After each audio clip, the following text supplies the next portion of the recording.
Hello geometry people, how are you today? We're going to spend a second day on triangle proportionality. If you recall, what we did was we have a triangle ABC. We draw another line segment DE that's parallel to AC. You end up getting two similar triangles. And the way we solved this was by drawing two separate triangles. Now, before we get into that, I want to just make brief remarks on how you label a triangle. When you're labeling the angles, which we've done a lot already, you always put the angles on the inside. When you label the sides, you put the numbers or the variables on the outside, kind of midway between the two letters. So this 10 right here indicates that BE, that line segment, is 10. When I was looking at some of your work, you had like the 10, up here, out here, floating around. It was kind of hard to tell. But here you see the X means that EC is X. Over here, that's a 3. AD is 3, and DB is 6. So let's draw our two triangles. Let's do the big one first. A, B, C. Now, what is the length of this side right here?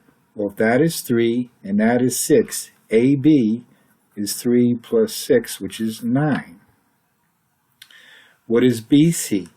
If that's a 10 and that's an X, you add them together, and what is 10 plus X? Well, 10 plus X is 10 plus X. Now, let's do the little triangle.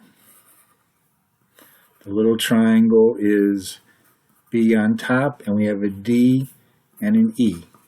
And this is 6, and this is 10.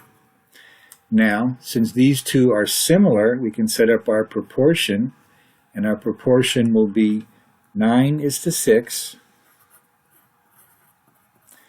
as 10 plus X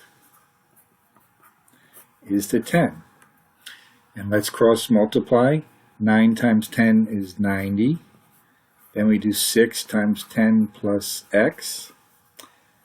90 equals 60 plus 6X minus the 60. 30 is 6X. 5 equals X. All right? Now, there's another way to do this problem.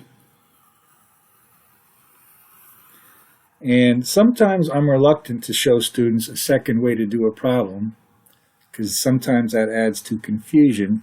But the second way is sometimes simpler. This line segment DE, if it's parallel to the other side, it splits these sides proportionally.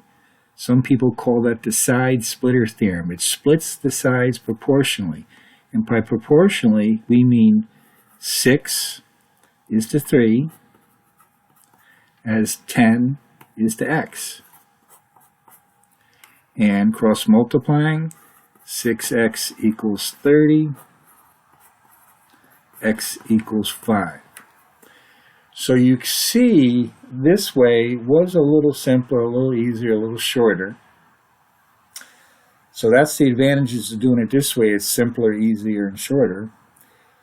This way, the advantage is this way will always work no matter how it's labeled. This way only works if you have the sides split like that. So there you go. You're going to have to make some decisions as to how you want to do it, but you can do it this way when it splits the sides.